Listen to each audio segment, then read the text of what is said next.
Agora eu tô te vendo, Fernando. Mas você tá com o áudio desligado, Fernando. Botei uma blusa aqui que aqui em casa é meio frio. Mas aí agora vai dar pra... Vou deixar ligado aqui. Aqui, ó, eu tô com o ventilador ligado. Ah, você tá de brincadeira. Sério? Eu sou do Tá Iuna. doida. Iuna é bem mais frio mesmo. Tá bom, pastor. Pode ficar com o seu microfone ligado, Fernando. Você vai orar para a gente começar. Tá bom. Quem leu a postagem da nossa superintendente sabe que dia é hoje. Hoje é dia de quê? Quem estava aqui antes também sabe, nós já falamos. Do presbítero? Hã? Não, dos presbíteros não é hoje, não. Dos avós. Dos avós. Dia dos avós. Mas eu sei que é dos presbíteros dessa semana. Dia dos presbíteros é dia 1º de agosto. Isso, eu sabia que estava chegando. Ei, Fernando, eu acho que a gente tinha que ganhar presente de todos os membros da igreja, não tinha? Pois é, eu acho que nem que seja uma lembrancinha, um bolo, uma broa, um negócio qualquer. Parabéns! Eu acho que os presbíteros tinham que ganhar. Broa, Fernando, você pegou de broa. A Guia está dando bom dia para a gente. Então, quero dar os parabéns para todas as avós. Nós temos algumas bisavós aqui também, então merece os parabéns em dobro, né? E louvar a Deus pela vida das avós. E dizem que é mãe com açúcar, né? Mas acho que é mãe com mais do que com açúcar, é com muita coisa.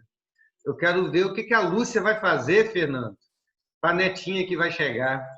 Rapaz, eu acho que eu perdi minha esposa agora. Ela só fala nisso, só o dia inteiro passando roupa, lavando roupa.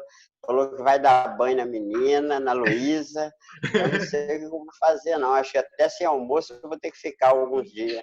Eu tô achando isso também. E eu concordo com ela, porque o meu sonho é ser avô também, né? Então... Mas quando eu estava falando com a Gleide aqui, os meus filhos estão tudo encalhados, então tá longe. Mas eu quero parabenizar todos os avós, né? Às vezes fala avó, só a avó, o avô e a avó, né? É o dia de todos, avós, avô e avó, isso.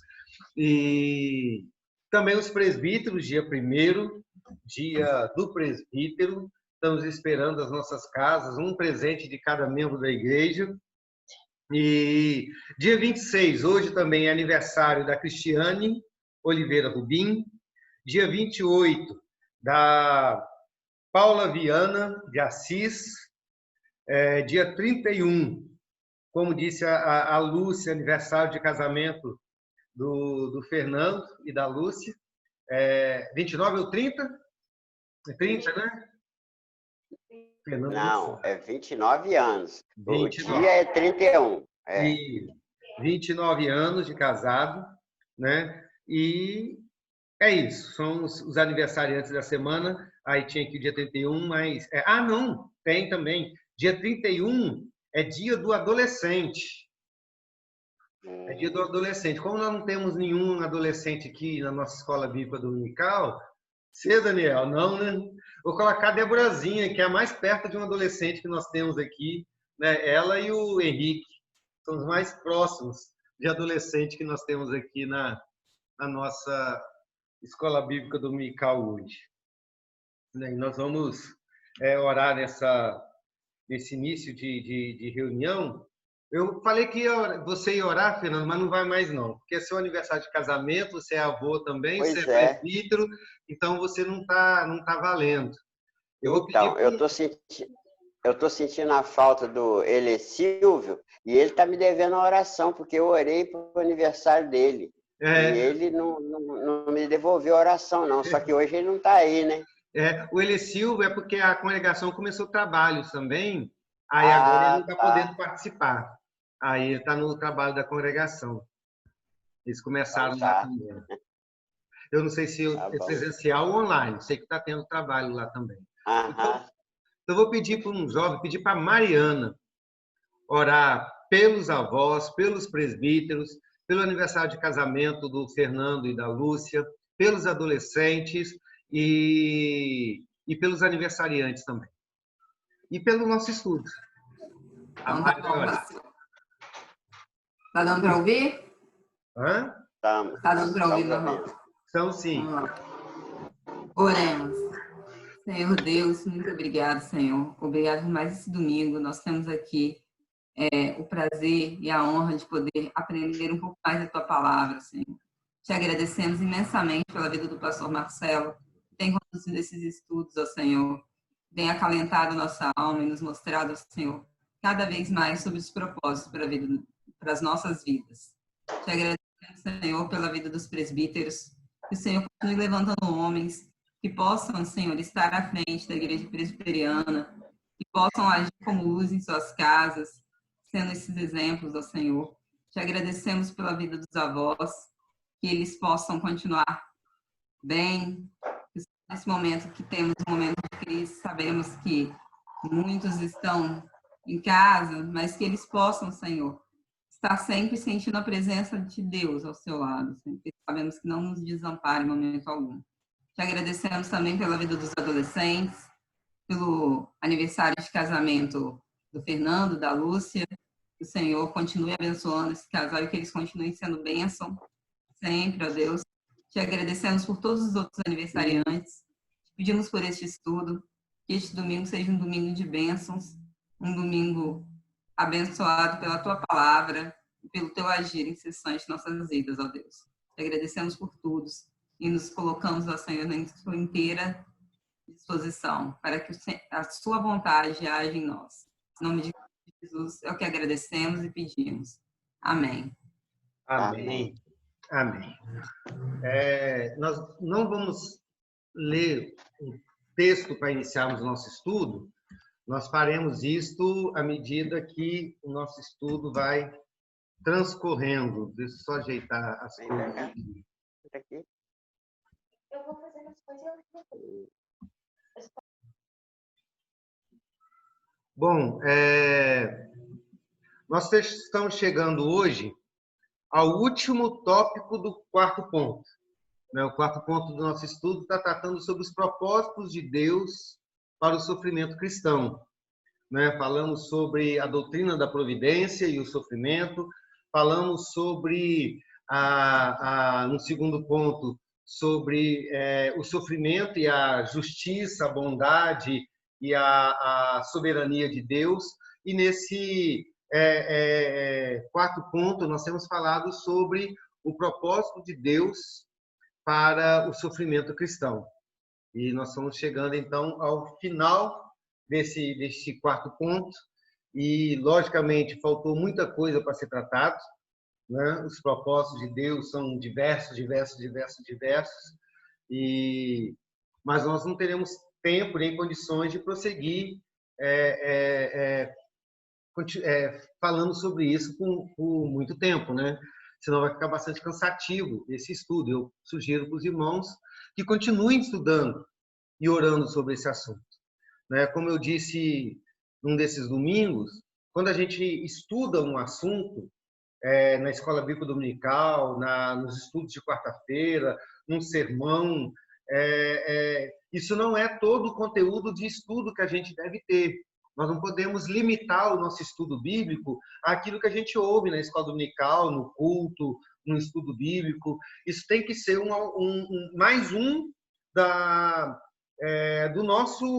nossa rotina de estudo. Nós precisamos ler livros, precisamos ler artigos, continuar pensando sobre assunto, estudar a Bíblia sobre aquele assunto, porque só assim as verdades vão entrando na nossa mente.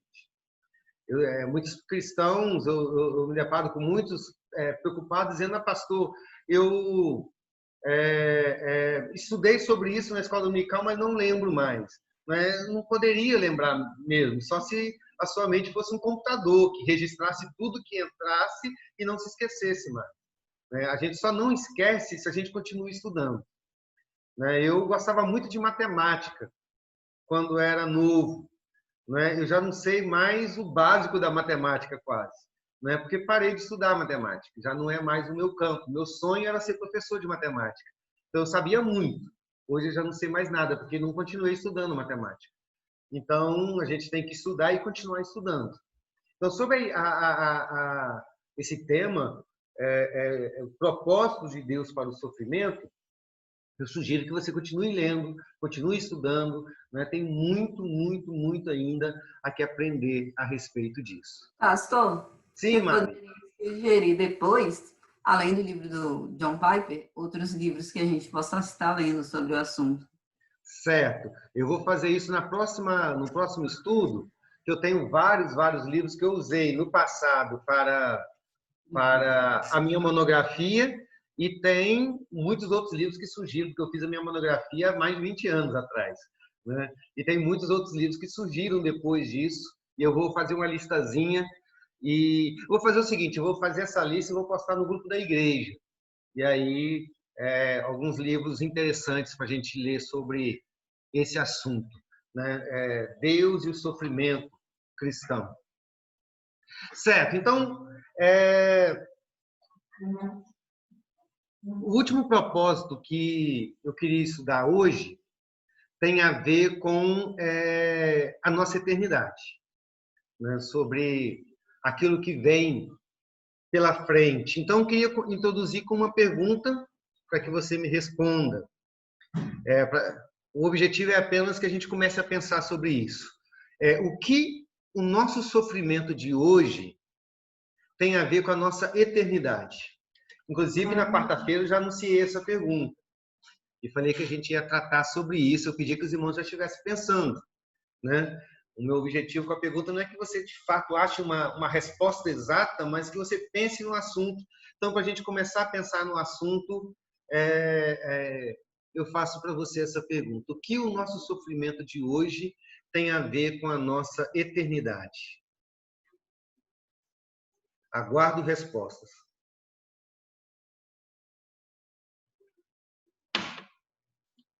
Um, dois, três e já.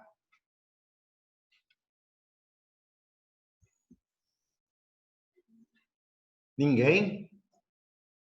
Cri, cri, cri, cri. Ah, vou arriscar. Arrisca isso? Tem a ver com, não sei se eu estou errada. Estou Não, mas lembrando. a proposta é saber certo e errado. É a gente levantar essa questão, esse questionamento. Os nossos sofrimentos de hoje teriam a ver com as glórias do porvir? Tem a ver. Mas qual relação teria? Não posso assistir o culto porque estou sem internet. Tem alguém falando aqui? Não estou escutando. Pastor, Pastora Joselita, não estou conseguindo. Só um momento. Está saindo toda hora, não estou conseguindo filmar. pastor, Ouvir. Espera um pouquinho, Tia Neide. pastor, Estou sem internet, pastor. Não, tá sim, a gente está ouvindo a senhora. Me avisa aí aonde o senhor vai estar estudando, pastor, por Eu favor. estou escutando a Eu senhora. estou estudando aqui na Bíblia. Mas Então, eu tô... avisa para eu estar lendo aí, para mim continuar lendo aqui, que eu não estou podendo ouvir o senhor que está saindo toda hora. Mas eu ainda não li nenhum texto ainda não, dona Josi. Não, mas o senhor vai estudar agora. Então tá, mas Eu eu já ainda esqueci, não... pastor. Hum? Fala para mim do estudo de hoje. Não, eu não tenho não li o texto ainda. A gente vai ler daqui a pouco. Voltamos. O que o sofrimento de hoje tem a ver com a eternidade? A Mariana começou a falar. Pode falar, Mariana. Acredito que tem a ver com as glórias do porvir, né? Sim. Semana passada você falou sobre a missão do sofrimento, que o sofrimento tem muito a ver com a nossa missão, enquanto propósito que eu tenho para cumprir. Isso. Então, o sofrimento, se ele te molda a imagem de Jesus, não sei se isso se a minha conclusão está correta, para alcançar, tipo assim, não como se fosse uma recompensa, mas para te mudar para aquilo que vai vir, não? Pode. Perfeito. Isso é um excelente ponto também. Clara, pode falar, Clara. Rafael. Rafael. Não, até em casa. Não, é algo que a gente estava conversando aqui até um pouco antes da escola bíblica, na nossa visão, né, claro. Não sei se está correto. Mas assim, o sofrimento presente é para a gente ter certeza mesmo que justiça mesmo é só quando vier o julgamento final. Porque a gente esperar justiça dos homens ou coisas ligadas ao cristianismo hoje, esperar isso dos homens, né, é muito complicado. Quase que você colocar sua esperança em algo que não vai acontecer mesmo, né? Então, às vezes, a gente passa por situações de sofrimento para ter certeza de que só quando realmente Jesus retornar que a gente vai ter justiça, principalmente. Amém. Excelente também. Tia Neide, a senhora Tem ia alguma falar? coisa a ver com galardão, pastor? Galardão também. Neide, sim, mãe.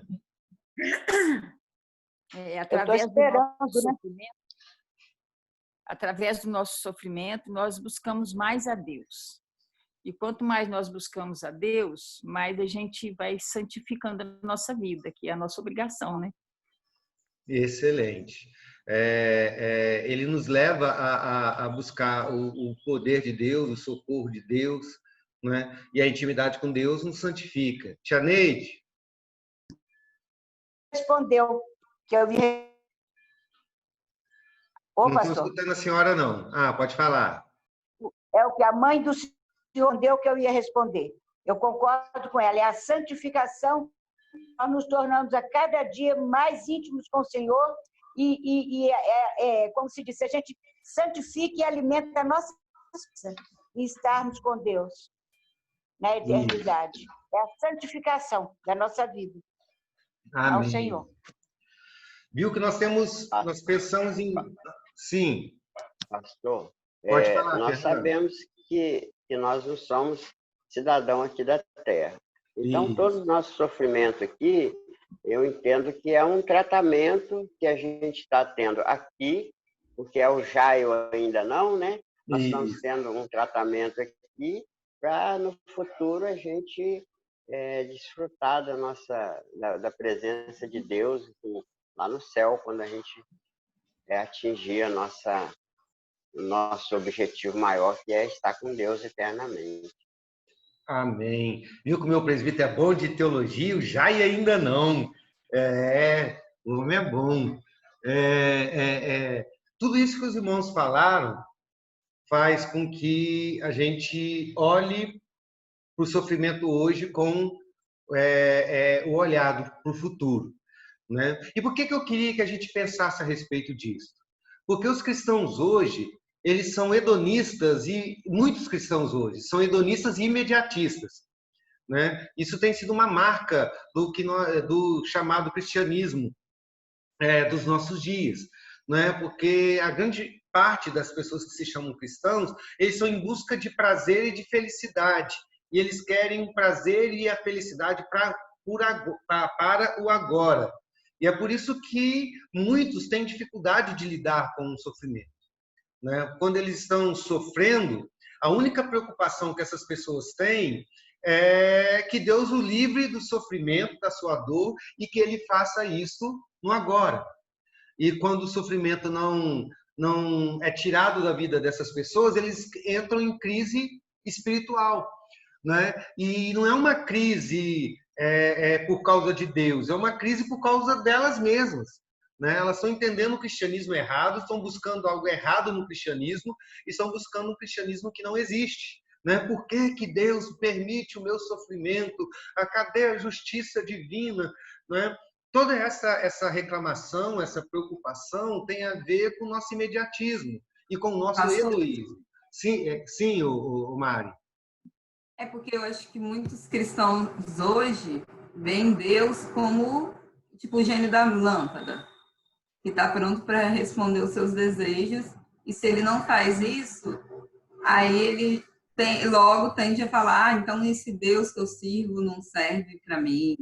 Então, não acredito nesse Deus. E aí, porque a maior parte das pessoas que eu vejo hoje falando, elas falam que Deus abandonou, porque ela está sofrendo alguma coisa, e acha que por ser cristão ela não vai sofrer nada. Ela acha que a vida dela, sendo que Deus nunca prometeu isso. Isso. E uma consequência terrível disso é que ou a pessoa questiona a Deus ou começa a questionar a si mesmo, né? Porque então, se eu estou sofrendo é porque eu sou ruim, eu não tenho fé suficiente, né? E tudo isso é consequência dessa tendência cristã atual. E quando eu falo cristã, eu estou falando da vida, né, do religiosismo hoje, não de cristãos verdadeiros, de fato, fiéis, mas esse mundo evangélico, essa tendência nossa de sermos hedonistas, que é essa busca incessante por prazer, e imediatista, que queremos tudo para agora. Então, esse nosso desejo de um Deus que me faça feliz no hoje tem dominado o pensamento de muitos cristãos hoje e tem nos levado a essa crise, né? E uma resposta para isso é, no meio do sofrimento, a gente pensar na eternidade. Eu queria convidar hoje, no nosso estudo de hoje, cada um de nós a pensarmos na eternidade, né? Entender o que o nosso sofrimento desses dias tem a ver com a nossa eternidade. Tudo que os irmãos falaram aqui, galardão, a nossa santificação, a glória do porvir e outras coisas que foram colocadas, todas essas coisas, de fato, são verdades quando a gente pensa no nosso sofrimento em relação ao futuro. Logicamente, o tempo hoje não permite que a gente trate de todas essas coisas, mas eu quero tratar daquilo que é essencial, que é primordial nessa questão de nosso sofrimento e a nossa eternidade. Mas não dá para a gente pensar no futuro, a respeito desse tema, se a gente não pensar antes no passado, né? Porque toda a nossa eternidade começou no nosso passado. E quando eu estou falando de passado, eu estou falando de um passado antes da gente existir, antes da nossa existência. Alguém lê para mim Gênesis, capítulo 3, versículo 16 e 19? Quem achar pode ler.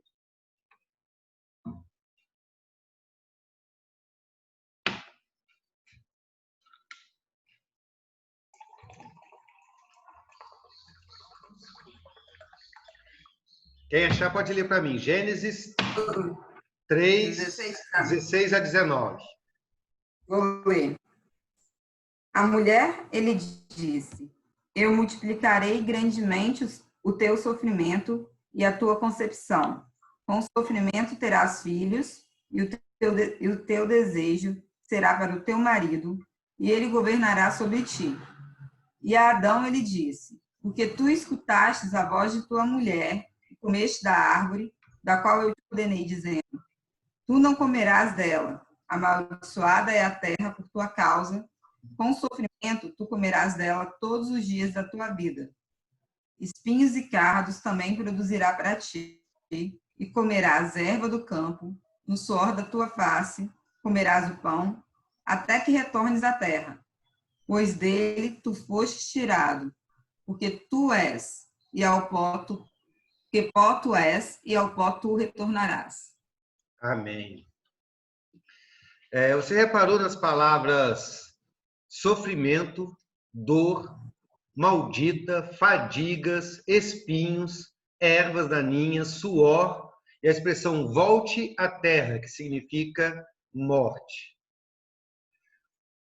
Essas palavras nesse texto representam todo o sofrimento, de todos os tipos, pelos quais os homens passam hoje, passam na sua vida. Não é? Mais precisamente, esse texto fala da origem de todo o sofrimento. Nós já falamos a respeito disso quando tratamos do sofrimento e a justiça de Deus. E nós vamos rapidamente voltar a esse tema agora. Né? A chave para compreendermos a existência do sofrimento no mundo é a palavra pecado. Nós já vimos isso. O sofrimento é culpa de quem? É culpa de Deus? Não. O sofrimento é culpa do homem. né? Todo o nosso sofrimento começa com o pecado. Não que cada sofrimento que é específico que eu esteja vivendo agora está relacionado a algum pecado específico que eu tenha cometido, né? Se eu falei mal do meu irmão, então vai nascer uma verruga na minha testa. Não tem uma relação assim. Mas o que esse texto nos ensina é que o pecado é o motivo primordial para todo sofrimento. Todo sofrimento humano começou com o pecado. É ali que é o início de todas as coisas. Isso porque o pecado foi a primeira anomalia que acontece na criação. O primeiro problema que acontece na criação foi o pecado. Antes do pecado, tudo era perfeito. Antes do pecado, tudo era como Deus havia criado. Toda a criação refletia a harmonia, a beleza e a perfeição da glória de Deus. Toda a criação estava em perfeita comunhão com o seu Criador. E o Criador, o nosso Deus, abençoava perfeitamente a criação. Então, não havia lá dor, não havia sofrimento, não havia tristeza, não havia morte, não havia lamento, não havia pandemia, não havia enfermidade, não havia nada. Porque todo o universo era perfeito e estava em perfeita harmonia com o Criador. Então acontece a primeira anomalia da criação, que é o pecado do homem, né? O pecado do homem foi uma agressão à santidade, à santidade de Deus, à autoridade de Deus, ao governo dele, né? Com o pecado, o homem rompeu sua relação com o Criador. O homem que rompeu, né? Então o homem e toda a criação, em consequência disso, passa a viver debaixo de maldição, né? A harmonia com Deus é corrompida e, portanto, não existe mais perfeição. Tudo começa a se decompor, né? A natureza, como diz o texto, começa a produzir cardos, abrolhos, e aí você pode acrescentar terremotos, vulcões, vírus contagiosos, doenças. Não há mais alegria plena na criação. O homem passou a experimentar o cansaço, a dor, a enfermidade, a separação, angústias, temores, tristezas. O homem passou a envelhecer e a morte passou a ser o nosso destino, né? E essa realidade perdura até hoje porque, a semelhança de Adão, nós perduramos no nosso pecado. Então, quando a gente pensa em sofrimento, a gente tem que pensar em pecado. Está tudo relacionado. Volto a repetir. Não significa que seja um pecado específico. Eu estou sofrendo, então tenho que descobrir o que eu fiz contra Deus para que Ele me permitisse sofrer. Não é isso. Tudo tem a ver com o fato de sermos pecadores. É ali que começou todo o pecado. Mas onde está, então, a relação do sofrimento com as nossas experiências? O sofrimento que temos experimentado hoje com a nossa eternidade. E aí agora eu queria ler outro texto, que os irmãos lessem para mim, Mateus 24, versículo 3 a 14. Tudo isso está construindo uma ideia para a gente chegar a entender essa relação do nosso sofrimento com o pecado, né? Ou melhor, com a eternidade. Vimos que, então, todo o nosso sofrimento tem a ver com o nosso pecado, com o fato de sermos pecadores. Agora, Mateus 24, 3 a 14. Quem achar, pode ler para mim. O Monte das Oliveiras, achava-se Jesus assentado, quando se aproximaram dele os discípulos, em particular, lhe pediram: dize-nos quando sucederão estas coisas, e que sinal haverá da tua vinda, da consumação do século? E ele lhes respondeu: vede que ninguém vos engane, porque virão muitos em meu nome, dizendo: eu sou o Cristo, e enganarão a muitos. E certamente ouvireis falar de guerra e rumores de guerras. Vede e não vos assusteis, porque é necessário assim acontecer, mas ainda não é o fim. Porquanto se levantará nação contra nação, reino contra reino, e haverá fomes, terremotos em vários lugares. Porém, tudo isto é o princípio das dores. Então sereis atribulados e vos matarão. Sereis odiados de todas as nações por causa do meu nome. Nesse tempo, muitos hão de se escandalizar, trair e odiar uns aos outros. Levantar-se-ão falsos profetas e enganarão a muitos. E por se multiplicar a iniquidade, o amor se esfriará de quase todos. Aquele, porém, que perseverar até o fim, esse será salvo. E será pregado este evangelho do reino por todo o mundo, para testemunho a todas as nações. Então virá o fim. Amém. Valneide, o que esse texto está falando? Qual a mensagem dele? Princípio das dores, sofrimento. De sofrimento. O que mais? Quem pode nos auxiliar aqui?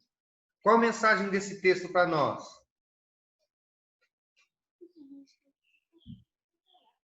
A gente tem que se perseverar, pastor. Vamos passar por várias dificuldades, várias tribulações, sofrimentos, mas aquele que ficar firme no Senhor, ele será salvo. Aparecer muitos Jesus Cristo ali dizendo que eu sou Cristo, eu sou aquele outro, farão até milagres que enganarão a muitos. Mas Cristo nos fala que a gente tem que ficar firme. E aí tem que ter o quê? Conhecer a palavra. Tem que ler a palavra e conhecer, né? Se não ler a palavra, você não vai saber se o cara é verdadeiro, se é Cristo mesmo. Concorda com ele, Sueli? Concorda com seu marido? Concorda, né? Isso. Mulher submissa. Quem mais? Alguém? São os sofrimentos que antecedem a vinda de Jesus. Os sofrimentos que antecedem a vida de Jesus. Mais alguém? Passou? Pode falar. No texto, Jesus ele vai respondendo o princípio das dores, como o Valnei falou. E vai falando que no mundo, né, o que vai acontecer com a gente. Que vão surgir profetas falsos, a gente vai ter guerra, a gente vai ter dor, muitas pessoas vão sofrer, e nisso daí você vai ter que saber reconhecer, até ele fala assim, por muitos ficarem de idade, o amor de muitos se esfriará. Então, como é que é o mundo? A gente no mundo vai passar por tudo isso. Aliás, está passando. Então, ele demonstra que isso ele já sabia. É uma consequência da queda, como o senhor já falou. Não é um pecado em específico, mas é o pecado, o sofrimento tem a ver com o pecado. E ele fala que, né, muitos vão se ofender e vão trair aos outros. É exatamente aquilo que a gente vive, na verdade. Eu acho que ele está falando tudo que a humanidade enfrenta desde a queda. Acho que é basicamente isso. E falando que, em razão disso, o amor de muitas pessoas vai se esfriar, porque a maldade vai prevalecer em determinados momentos. E se a gente não tiver olhar firme em Cristo, a gente vai se deixar levar por isso também. Isso. A gente percebe, cara... Sim, pode falar, Valnei. Eu acho que a Claudinha quer falar também. E além disso que a Mariana falou aí, ia complementar também aqui, o texto fala que a gente não deve deixar de fazer a nossa missão, pregar o Evangelho. Amém. Certo? Continuar pregando o Evangelho. Não pode deixar de... E será pregado o Evangelho a toda criatura. Então virá o fim, né? Isso aí. Cláudia Amador Bonfim? Só complementando, pastor, isso tudo que já foi falado, a gente observa que no texto que Jesus derruba totalmente a teoria da prosperidade. Porque em nenhum momento ele fala que nós teremos dias felizes, que nós não teremos sofrimento, que nós a cada dia estaremos mais satisfeitos com o que temos, né? Ele não fala em nada disso que hoje muitas igrejas evangélicas têm pregado. E isso tem desviado, né, os crentes do verdadeiro evangelho. Porque em todo o sofrimento que nós vivemos, a gente sempre busca o alento de que as coisas vão melhorar, né? De que o sofrimento vai acabar. E Cristo aqui, ele fala que não vai haver fim ao sofrimento até que ele venha. Então, o sofrimento, a perseguição, tudo de ruim que nos acontece vai continuar acontecendo até a volta do Senhor Jesus, né? Mas ele mostra que tudo isso que vem, mas ele dá um alento de que quando ele vier, tudo isso vai passar. Então, ele nos incita a perseverar na fé, porque somente caminhando com a fé que a gente vai aguentar chegar até o final. Isso. Porque sem a fé nós vamos ficar no meio do caminho, né? Então, essa palavra de Jesus, a gente vê o quanto é errado essa teoria da prosperidade. E Exatamente. que, infelizmente, a gente vê as igrejas cheias procurando justamente isso, o evangelho da prosperidade. E não esse evangelho do sofrimento, o evangelho das boas novas, mas o evangelho de que nos dá a certeza de que nós, em Cristo Jesus, nós teremos uma vida, mas na casa do Pai, de todo o sofrimento já acabado, né? Porque nós não teremos mais dor e nem sofrimento, só alegria, só perfeição, porque aí sim a gente vai estar no estado de glorificação, né? Então, essa felicidade que a gente busca aqui na Terra hoje, essa vontade de que as coisas vão melhorar, infelizmente não vão, né? A gente pode ter os alentos, mas a gente sabe que nós vamos passar por sofrimentos até a volta de Cristo, né? É verdade. E isso, Claudinha, é justamente motivado por aquilo que nós falamos no início, o hedonismo e imediatismo que impera no coração daquelas pessoas que estão buscando as igrejas hoje, né? Querem um Deus que os faça felizes e que os faça agora. Então, os olhos são voltados para essa terra e para a felicidade dessa terra. É isso que leva as pessoas à teologia da prosperidade, né? E como a Claudinha disse agora também, e outras pessoas disseram, o texto está muito longe disso, porque ele está falando de sofrimento, né? Ele fala dos mais diversos tipos de sofrimento. Por exemplo, esse texto fala a respeito de guerras, e ele fala tanto de guerras em escala mundial, né? No versículo 6 e 7, ele fala de guerras, rumores de guerras, nação se levantando contra nação, reino contra reino, e fala das guerras pessoais também, no versículo 11 e 12, que fala, nesse tempo, muitos irão se escandalizar, trair, odiar uns aos outros, vai se multiplicar a maldade e o amor vai se esfriar, né? Então, falando de guerras, homens se levantando contra homens, né? Quer seja a nível de nação ou pessoal, né? Fala também de terremotos no versículo 7, e você pode incluir em terremotos aqui todo tipo de tragédia natural, furacões, enchentes, tsunamis, nuvem de gafanhoto lá na Argentina, ou qualquer outra coisa assim, né? São eventos que falam da natureza se voltando ou trazendo sofrimento para os homens.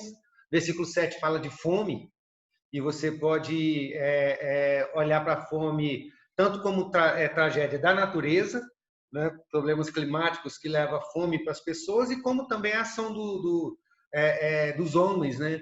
Enquanto um jogador de futebol ganha milhões, existem milhões sem ter o que comer, né? Essa desigualdade.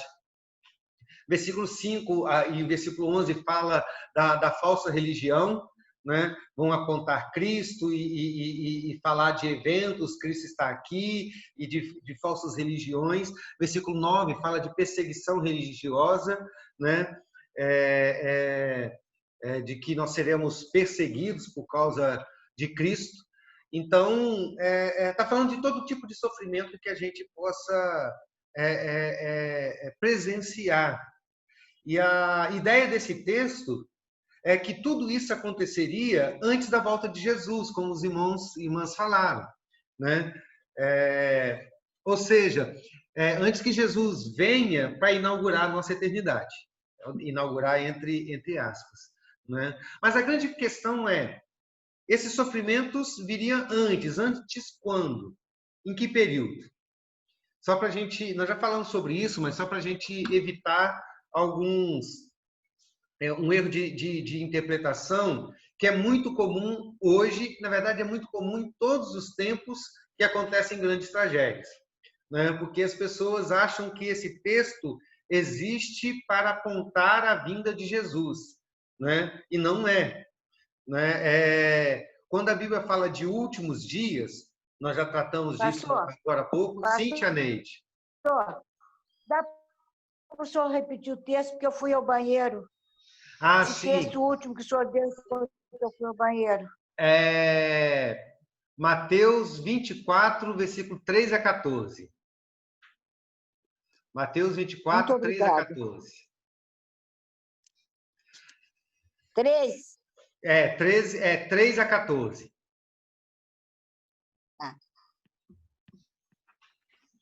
Muito obrigada. Marcelo. Sim, mãe. Esses sofrimentos, esses acontecimentos, isso tem desde o começo, já muito o tempo todo, né? Isso. Não é só que Jesus está para voltar por esses dias, o tempo todo acontece. Sempre aconteceu, né? Sempre houveram guerras, sempre houveram terremotos, sempre houveram pais contra filhos, amor se esfriando. Isso é recorrente na história da humanidade, né? Sempre foi assim, né? E a gente tem que entender isso. Então, por que Jesus fala que isso é sinal da vinda dele? Por quê? E agora nós estamos levando o sofrimento para a dimensão da nossa eternidade. Por que Jesus diz que todo esse sofrimento que sempre aconteceu é sinal da nossa eternidade? Ou da volta de Jesus Cristo?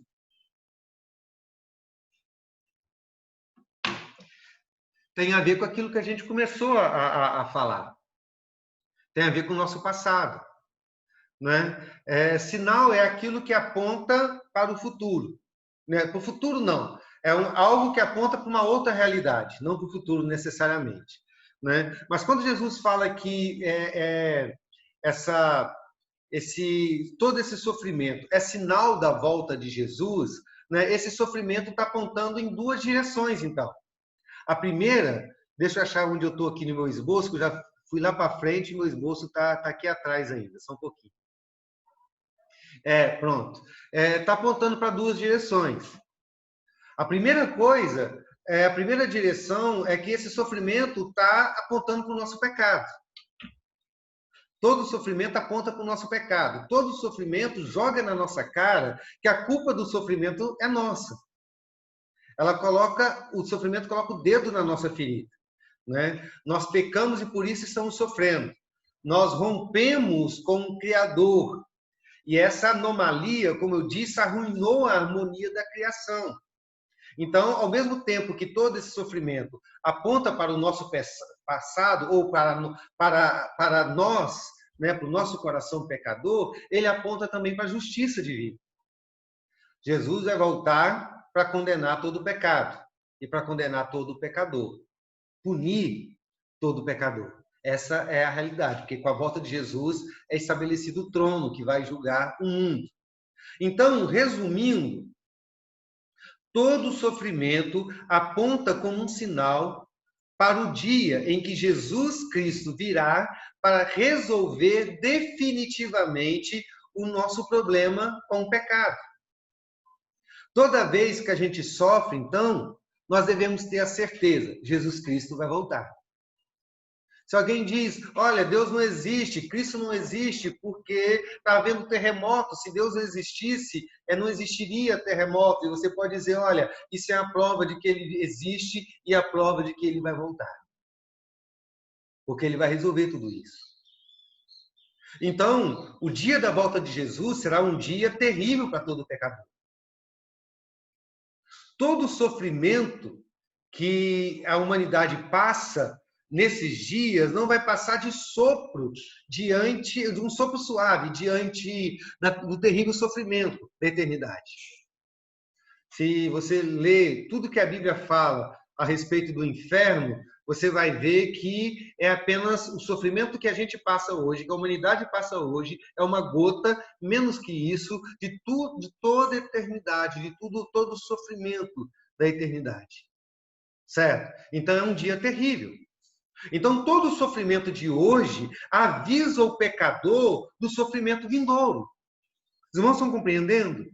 Todo o sofrimento de hoje aponta para frente, dizendo para o pecador, olha, cuidado, porque isso é só o início. Isso já é consequência do teu pecado, e a consequência no futuro vai ser pior. Vai ser muito pior. Certo? Porque ambos, tanto o nosso sofrimento quanto o inferno, são consequências do nosso pecado. Assim, de certa maneira, o sofrimento hoje convida o pecador para o arrependimento. Ou, na verdade, exorta o pecador ao arrependimento. Todo pecador, diante do sofrimento de hoje, deveria se quebrantar, deveria se humilhar, deveria clamar pelo perdão de Deus. Diante do sofrimento hoje, todo pecador deveria se voltar para Deus. Isso é o motivo ou o significado desses sinais do sofrimento de hoje. Ele aponta para a eternidade dizendo, vai ser pior, se arrependa enquanto é tempo. E a gente sabe que por vezes isso acontece. Né? Quem conhece a história, por exemplo, de Martinho Lutero, sabe que Martinho Lutero começou a buscar a Deus, de fato, numa tempestade. Quando um raio caiu perto dele, queimou uma árvore, ele ficou apavorado com aquilo e foi para o convento logo depois disso. Muitas pessoas hoje, por exemplo, estão se voltando para Deus nesses dias de pandemia. O sofrimento está fazendo com que essas pessoas tenham medo da morte e do inferno. Então, as igrejas estão fechadas, mas nunca se assistiu tanto culto como as pessoas têm assistido nesses dias. Né? Quantas pessoas se convertem ou voltam para Deus nos hospitais ou dentro dos presídios? Então, o sofrimento de hoje é uma ação da misericórdia divina para todo pecador. A gente chama isso na teologia bíblica de pequenos juízos de Deus. São pequenos julgamentos onde Deus dá ao homem um vislumbre do que vai ser a eternidade, convidando o homem ao arrependimento. Os irmãos estão ouvindo? Porque a minha internet travou aqui. Alô? Congelou todo mundo. Estou ouvindo, pastor. Então tá bom. Vamos ouvir. Aqui a minha imagem aqui congelou, achei que eu estivesse falando e tinha caído a ligação. Então tá bom. Então, tudo isso que está acontecendo, todo esse sofrimento é a ação da misericórdia de Deus. São os pequenos juízos. Se você olhar em Apocalipse, as trombetas do Apocalipse e também os juízos que caem lá, estão falando a respeito disso, desse sofrimento que convida o homem ao arrependimento. Mas, infelizmente, nem todos se arrependem. Alguns, mesmo sofrendo, endurece ainda mais os seus corações contra o Senhor. Pastor? Sim, pode falar, Mari. Pastor? Pode falar. Eu estava lendo essa semana Ezequiel e estava falando sobre justamente isso, né? O povo preso na Babilônia e sofrendo. Por mais que a mensagem de Deus fosse pregada, muitas pessoas, a maior parte delas, Deus havia avisado. Elas não se arrependiam e, ao contrário, elas achavam que Deus tinha as abandonado e que aquele sofrimento não tinha nenhum sentido, porque elas eram o povo escolhido de Deus. Então, por que eles estavam passando por aquilo? E Deus fala que o juízo dele era para despertar misericórdia. Justamente em vários o Denise está falando sobre isso. É melhor que você sofra com meu juízo agora do que você sofra no futuro, por não ter entendido isso. É isso aí. E esse padrão que está acontecendo agora nos nossos tempos é o mesmo padrão que estava acontecendo nos dias da igreja do Antigo Testamento. Deus enviou vários profetas, né, desde Isaías, Jeremias, vários profetas para falar para o povo: olha, vocês estão sofrendo por causa do pecado de vocês, mas a coisa vai piorar. Né? Se arrependa antes que venha o dia do juízo, o dia do cativeiro. Né? E Deus continua dizendo a mesma coisa para o povo hoje: se arrependa. Então, todo sofrimento é um convite ao arrependimento. Todo sofrimento é um convite a que o povo se volte para o Senhor, o povo volte a buscar o seu Deus. Né? Mas eu preciso complementar algo que eu disse agora há pouco. Né? Eu disse que esse dia da volta de Jesus será um dia terrível para todo pecador. Mas eu tenho que acrescentar agora: esse dia vai ser um dia terrível para todo pecador, exceto para os cristãos. Será um dia terrível para todo pecador, mas não para os cristãos. Por quê? Porque o pecado dos cristãos já foram julgados em Jesus Cristo. Não existe mais condenação para nós. Não existe mais peso de condenação para nós. Os pecados já foram julgados em Cristo Jesus. Jesus sofreu na cruz todo o sofrimento de uma eternidade debaixo da ira divina. E ele fez isso no nosso lugar, para que nós não pudéssemos passar por isso. Agora, então, queridos, em consequência disso, o que nos aguarda na eternidade não é um sofrimento maior do que nós estamos sofrendo hoje. O que nos aguarda no sofrimento ou na eternidade é o céu. E quem poderia me falar a respeito do céu? Como você entende o céu?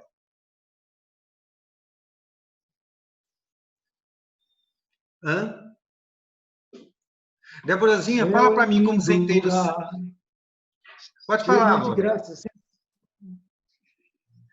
Você cantou uma musiquinha do tempo da Sueli. Fala aí de novo. Ela que ensinou essa música. O céu é um lindo lugar, cheio de paz, de alegria. Cheia de graça, sem par, você tem que falar certo. Não terá sofrimento, né? Lugar de paz, não terá sofrimento. Entendeu? Então, vai ser um lugar de alegrias, louvores ao nosso Deus, nosso Altíssimo. Então, a palavra de Deus nos fala isso, que lá não haverá dor, né? Não haverá choro, como no inferno, onde vai haver dor eternamente. O céu é totalmente diferente, né? É aquele lugar onde a gente vai gozar com o Senhor, vai encontrar com o nosso Pai eterno, e vamos nos encontrar e gozar eternamente com Ele. Nos alegrarmos, cantarmos.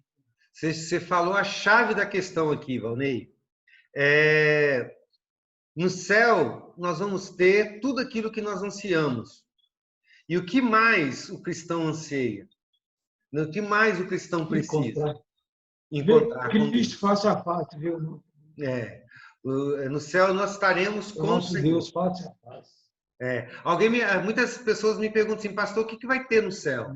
Eu falo: no céu vai ter Deus. Mas a questão assim, é Deus e mais o quê? Não, Deus e mais nada. É Deus. Né? Mas além de Deus, não. É Deus que é o céu. É isso que nos aguarda, o céu. Né? E a pessoa, mas e as ruas de ouro, as mansões, as pedras preciosas? Eu digo: é isso que você está esperando para o céu? É isso que você quer? Porque se for isso que você quer para o céu, você vai falar muito do que você deseja para hoje. Sim, Clara. Eu só quero saber, a gente vai ver Deus? Hã? A gente vai ver Deus? A Bíblia fala mais do que isso, Clara. A Bíblia fala que nós vamos estar nele. Ele vai ser o nosso tabernáculo, nós vamos habitar nele. Mais do que ver, nós vamos ter um relacionamento pleno com ele. Eu gosto muito de de Apocalipse 21, que diz assim, eis o tabernáculo de Deus com os homens, e a expressão ali literal é Deus tabernaculou com os homens. Deus é o próprio tabernáculo. E lá em Apocalipse, eu acho que 22, fala que no céu não haverá santuário, porque o próprio Deus é o santuário, né? Então, nós, no céu, estaremos com Deus e viveremos com Ele. Então, mais do que ver Deus, Clara, nós vamos estar vivendo nele, nos relacionando com Ele, né? Por isso que eu digo, o que mais vai ter no céu? No céu vai ter Deus, e é isso que nos basta, e isso é toda a glória do céu. Você quer falar, Fernando? Sim. Quero.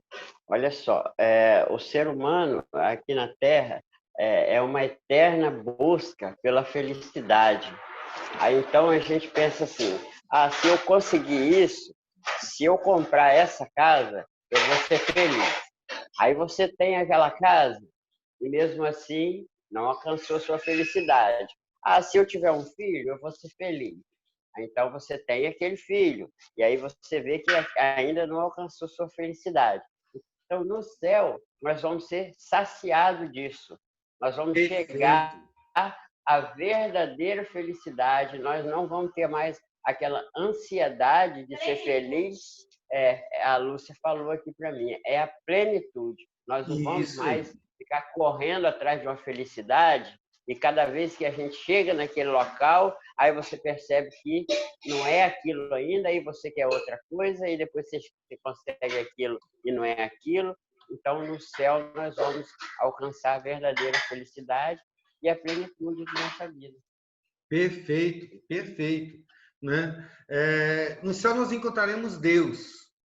Haverá relacionamento com Deus. Toda criatura e toda criação vai ser redimida. Né? Vai ser um lugar perfeito para uma perfeita relação de amor com Deus. Né? 1 Coríntios 15 fala que no céu nós seremos glorificados. O que significa isso, queridos? Aqui no céu nós seremos perfeitos. Nós seremos perfeitos no céu. Né? Nós nunca mais seremos manchados pelo pecado. O mundo já não mais existirá para nos seduzir. O diabo não terá mais poder para nos tentar. A nossa carne não desejará mais nada além de Deus. Né? Nós finalmente amaremos a Deus acima de todas as coisas, com toda a nossa força, com todo o nosso entendimento, com tudo que existe na nossa vida. E, portanto, se não vai haver mais pecado, não haverá mais consequências do nosso pecado. Não haverá mais dor, não haverá mais enfermidade, não haverá mais luto, não haverá mais morte. Deus estará lá, todo pleno, sem filtros, sem símbolos, sem manifestações, né? Todo Deus totalmente para nós. Né? O esposo para a esposa, o pai para o filho, o cabeça para o corpo, o tudo para o nada que somos nós. Como Pastor? Diz... Sim, pode falar, Lúcia. Eu entendo que a Bíblia diz que Deus não divide a glória dele com ninguém. Ninguém. Mas quando nós estivermos lá no céu, a gente vai participar dessa glória? Sim. Quando a Bíblia fala que Deus não divide a glória dele com ninguém, ele estava falando... É humano. Não, ele está falando no sentido de culto. Somente Deus é glorioso. Sim. Então, ninguém tem glória. No céu, nós seremos glorificados por Deus. Então, a glória que haverá em nós é a glória dele. Né? Então, toda a glória nossa será glorificação da glória dele que vai estar em nós. Certo? É tremendo, então, né? Tremendo, tremendo, tremendo, tremendo. E isso é mais do que ruas de ouro e não sei o que de cristal, né? Mansões celestiais. Tudo isso é apenas simbolismo. Porque quando a gente fala de ouro, de mansões, a gente fala, como o Fernando disse, daquilo que a gente busca nesse mundo e nunca satisfaz. E aí a Bíblia fala lá, isso vai ser pleno. Não porque vamos ter mansões ou porque vai ter ruas de ouro, porque Deus será pleno em nós. Apocalipse 21, 2, 3. Sim, pode falar. Porque, como o Fernando falou, a gente tem aquela... Dentro da minha humanidade, eu tenho uma forma de pensar dentro de uma caixa, como se eu fosse assim, né? Eu não enxergo a plenitude de Deus. Eu não sei o que é um relacionamento completo e pleno com Deus. Eu tenho uma ideia a partir daquilo que eu vivo na minha vida como cristã, de como é que é. Então, quando você lê na palavra de Deus, você vê que esses homens, eles escreviam simbolismos que representavam naquela época algo que era grande para eles, ruas de ouro e tal.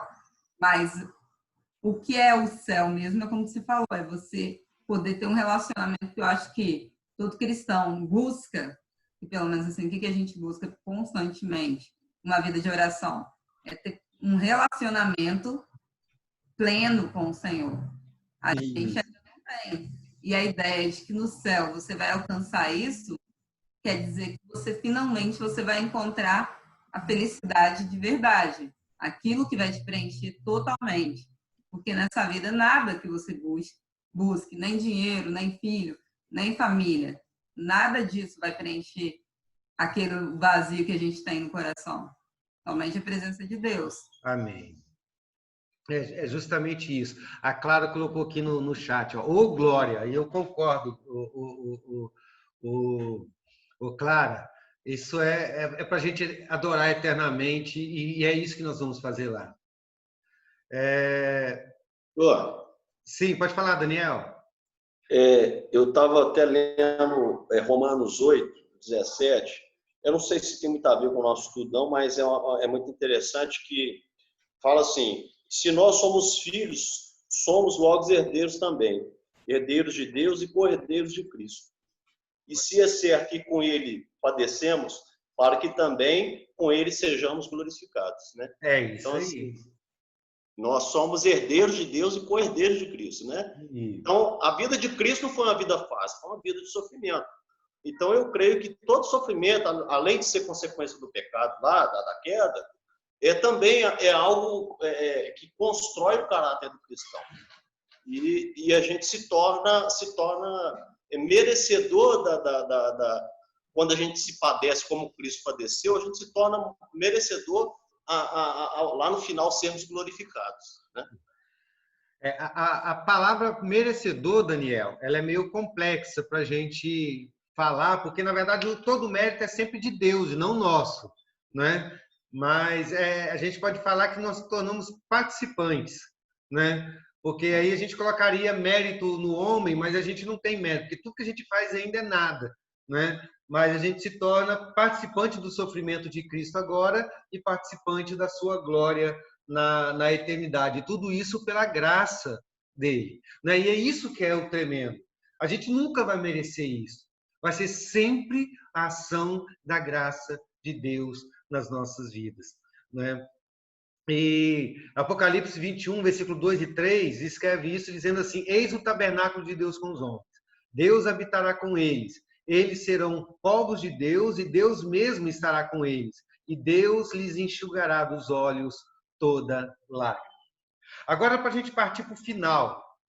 Não, antes ainda, só queria citar uma definição do J.I. Packer, que faleceu, acho que essa semana, não foi?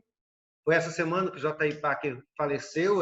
Tudo que do J.I. Packer você pode comprar e que é bom. E ele disse o seguinte: o céu não é necessariamente um lugar, mas é um relacionamento. E eu gosto muito dessa ideia, porque a ideia de lugar ele é um espaço físico limitado. Ele diz: céu não é necessariamente um lugar, céu é um relacionamento, ou seja, relacionamento com Deus.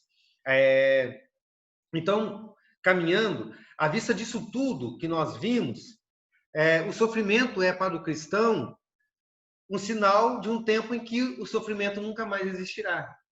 Então, existe algo diferente aqui. Nós falamos agora há pouco que o sofrimento, como sinal, aponta para o pecador de um sofrimento maior que ele terá na eternidade e que ele precisa se arrepender. Mas para os cristãos, esse mesmo sofrimento aponta para um tempo em que o sofrimento não mais vai existir, né? É a lembrança de que Jesus Cristo nos livrou de todo o sofrimento eterno. É a esperança desse descanso, é o anseio do encontro com Deus. Ao mesmo tempo em que o sofrimento chama o pecador para o arrependimento, né, como sinal da volta do Senhor Jesus, para o cristão, o sofrimento nos chama para a adoração. sabe, para o anseio da volta, dizendo, um dia tudo isso vai passar. Um dia tudo isso vai acabar. Um dia todo esse sofrimento não mais vai existir. E nós teremos vida plena, porque Jesus Cristo resolveu o nosso problema do passado. Ele resolveu o problema do nosso pecado. E agora o que me aguarda pela frente é alegria indizível. Paulo expressa esse anseio do cristão em 2 textos, ou vários outros, mas pelo menos 2. Eu mesmo vou ler aqui para a gente, já é quase 11 horas, está em Romanos 8, versículo 18 a 25. Romanos 8, 18 a 25, que diz assim, porque para mim, eu tenho por certo que o sofrimento do tempo presente não podem ser comparados com a glória a ser revelada em nós. A ardente expectativa da criação aguarda a revelação dos filhos de Deus, pois a criação está sujeita à vaidade, não por causa da própria vontade, mas por causa daquele que a sujeitou, na esperança de que a própria criação será libertada do cativeiro da corrupção para a liberdade da glória dos filhos de Deus. Porque sabemos que toda a criação, a um só tempo, geme e suporta angústias até agora. E não somente ela, mas também nós, que temos as primícias do Espírito, igualmente gememos em nosso íntimo, por causa do nosso sofrimento, aguardando a adoção de filhos, a redenção do corpo. Porque na esperança somos salvos. Ora, a esperança que se vê não é esperança, pois quem espera o que está vendo? Mas se esperamos o que não vemos, com paciência o aguardamos. Ou seja, nós não vemos esses dias, mas já aguardamos ansiosamente esse dia em que não vai haver sofrimento, porque seremos totalmente restaurados da condição que nós estamos vivendo hoje. E o segundo texto é 2 Coríntios, capítulo 4, versículo 16, até o capítulo 5, versículo 8, que diz assim, por isso não desanimamos. Pelo contrário, mesmo que esse ser exterior se desgaste, e está falando do nosso corpo, o nosso ser interior se renova a cada dia. Porque a nossa leve e momentânea tribulação, e quem está dizendo isso é o apóstolo Paulo, e ele está chamando de toda a tribulação que ele passou de leve e momentânea. Então ele diz, porque a nossa leve e momentânea tribulação produz para nós um eterno peso de glória, acima de toda comparação. Então ele está falando do sofrimento de hoje com a alegria do futuro, né? Essa nossa leve e momentânea tribulação produz para nós um eterno peso de glória, acima de toda comparação, na medida que não olhamos para as coisas que se veem, mas para que se não veem. As coisas que se veem são temporais, todo esse sofrimento que a gente está vivendo, mas as coisas que não se veem são eternas. Pois sabemos que a nossa casa terrestre, ele está falando do nosso corpo, deste tabernáculo, se a nossa casa terrestre nesse tabernáculo se desfizer, temos da parte de Deus um edifício, uma casa não feita por mãos humanas, eterna nos céus. E por isso, nesse tabernáculo, nesse corpo, gememos, desejando muito ser revestido por uma habitação celestial, é o nosso corpo glorificado. E se, de fato, formos encontrados vestidos e não nus, se de fato fomos encontrados vestidos e não nus, pois nós, o que estamos nesse tabernáculo, gememos angustiados, não por sermos despidos, mas por sermos revestidos, para que o mortal seja absorvido pela vida. Ora, foi o próprio Deus quem nos preparou para isso, dando-nos o penhor do Espírito Santo. Por isso, temos sempre confiança e sabemos que, enquanto no corpo estamos ausentes do Senhor, porque andamos por fé e não pelo que vemos. Sim, temos tal confiança e preferimos deixar o corpo e habitar com o Senhor. Paulo está dizendo o seguinte, olha, eu anseio pelo céu. Se nós olharmos, queridos, estudarmos a igreja primitiva, nós vamos ver que os cristãos da igreja primitiva tinham um anseio pelo céu muito mais intenso do que os cristãos de hoje. Os dias eram difíceis para a igreja primitiva. Eles estavam sendo perseguidos por causa de Cristo. E por isso eles ansiavam pela volta de Jesus. Mas, infelizmente, os cristãos de hoje não pensam assim. A vida está boa demais. Tem muitas facilidades, muitos prazeres, muita diversão, né? E os cristãos de hoje estão tão envolvidos com esta vida que não anseiam pela eternidade. Na verdade, os cristãos de hoje estão tão envolvidos por essa vida que anseiam que Jesus demore. Eu já ouvi muito disso nos círculos religiosos, dizendo, olha, tomara que Jesus volte, mas que não volte agora, deixa eu casar primeiro. Que não volte agora, deixa eu formar na faculdade. Que não forme agora, deixa eu ganhar dinheiro primeiro. Né? Isso é muito comum. E expressa, de fato, os desejos do coração. Que Jesus volte, mas que não volte agora. Porque eu preciso aproveitar ainda a vida. Pastor, eu estava lendo um devocional essa semana que era sobre a respeito disso mesmo. Falando sobre como os cristãos de hoje, eles estão insatisfeitos com a própria vida e fazem uma lista de planos e como, tipo assim, eu vou casar em tal período, eu vou fazer isso em tal ano, minha vida eu tenho que ter tantos filhos, já planeja tudo.